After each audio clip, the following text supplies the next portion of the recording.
भगवते वासुदेवाय नमः। प्रिय शिष्यों, आज मैं तुम्हें एक ऐसे राजा की कथा सुनाने जा रहा हूं जिसकी इच्छा ने स्वयं स्वर्ग के देवताओं को चुनौती दी। आज मैं तुम्हें राजा त्रिशंकु की कहानी सुनाऊंगा। यह पौराणिक कथा है जो हमें सिखाती है कि कैसे मनुष्य का अभिमान उसके पतन का कारण बन सकता है। ध्यान से सुनो, क्योंकि यह कहानी तुम्हें एक राजा के संघर्षों, देवताओं के क्रोध और एक महान ऋषि की अटूट शक्ति का परिचय देगी। बहुत समय पहले अयोध्या में त्रिशंकु नाम के एक न्यायप्रिय और पराक्रमी राजा राज्य करते थे। उनकी प्रजा उनसे बहुत प्रसन्न थी और उनकी ख्याति पूरे भारतवर्ष में फैली हुई थी।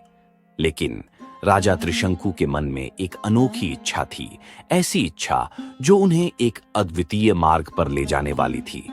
देखो प्रिय शिष्यों, राजा त्रिशंकु स्वर्ग में अपने मानवीय रूप में जाना चाहते थे।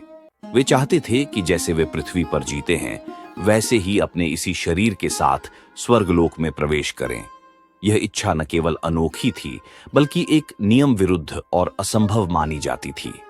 जीवन और मृत्यु का चक्र प्रकृति के नियमों में बसा हुआ था और किसी भी मानव का स्वर्ग में प्रवेश उसके भौतिक शरीर के साथ संभव नहीं था। यह देवताओं के लिए भी एक चुनौती के समान था। लेकिन राजा त्रिशंकु ने अपने हृदय की इच्छा को कभी नहीं छोड़ा। वे अपने राजपुरोहित ऋषि वशिष्ठ के पास गए और उनसे आग्रह किया कि वे एक यज्ञ करें जो उन्हें उनके इसी रूप में स्वर्ग पहुंचा सके। ऋषि वशिष्ठ, जो अत्यंत बुद्धिमान और दूरदर्शी थे, राजा की इस इच्छा को सुनकर गंभीर हो गए। हे राजन, ऋषि वशिष्ठ ने कहा, स्वर्ग देवताओं का लोक है। मानव को वहां मानवीय शरीर के साथ प्रवेश की अनुमति नहीं है। यह प्रकृति के नियमों के विरुद्ध है। पर राजा त्रिशंकु अपनी इच्छा को लेकर अडिग रहे।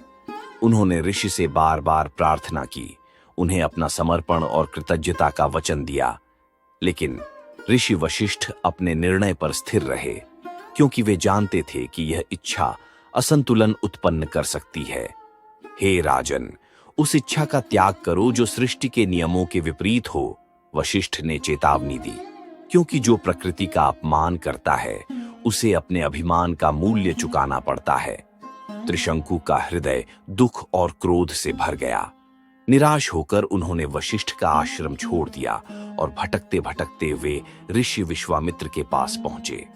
ऋषि विश्वामित्र, जो अपनी तपस्या और असीम शक्ति के लिए प्रसिद्ध थे, ने राजा की बात ध्यानपूर्वक सुनी। उनके मन में वशिष्ठ के प्रति प्रतिद्वंद्विता थी और उन्होंने इसे अपने प्रतिद्वंद्वी को पराजित करने का एक अवसर समझा।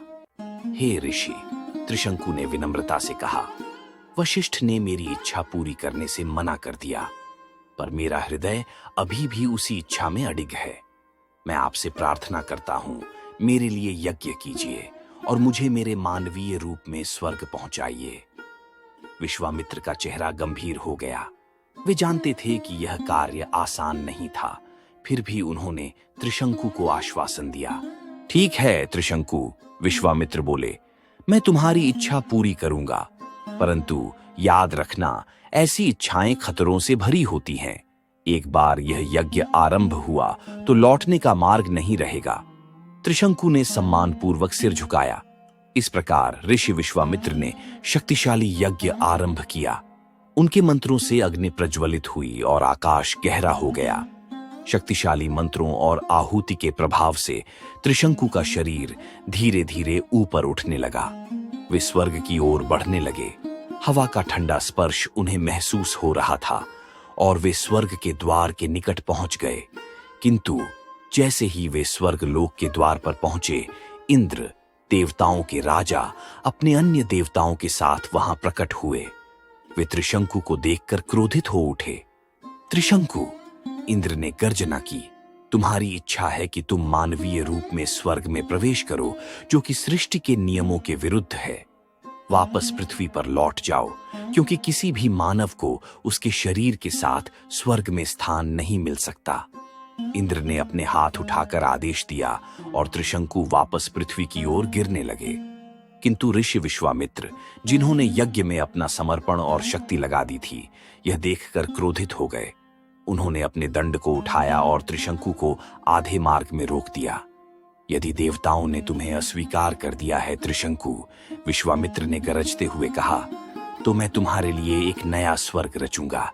विश्वामित्र ने अपनी शक्तिशाली तपस्या के बल पर एक नया लोक रच दिया, एक मध्य स्वर्ग जो न पृथ्वी पर था और न स्वर्ग में। वहां त्रिशंकु को स्थान मिला और उनके चारों ओर तारे, ग्रह और नक्षत्र प्रकट हुए, मानो यह एक नया ब्रह्मांड हो। लेकिन यह स्वर्ग किसी भी आनंद या संतोष से भरा हुआ नहीं था। त्रिशंकु को जल्द ही इस एकांत का आभास हुआ। उन्हें समझ आया कि उनके स्वप्न के अधूरे रूप का परिणाम एकाकीपन ही था। वे न तो पृथ्वी पर थे, जहां उनका राज्य था, और न ही स्वर्ग में, जहां देवताओं का वास था। इंद्र और अन्य देवताओं ने यह देखकर चिंतित होकर विश्वामित्र से प्रार्थना की। हे ऋषि, इंद्र ने कहा, हम आपकी शक्ति का सम्मान करते हैं, परंतु कृपया सृष्टि में संतुलन बनाए रखने में सहायता कीजिए।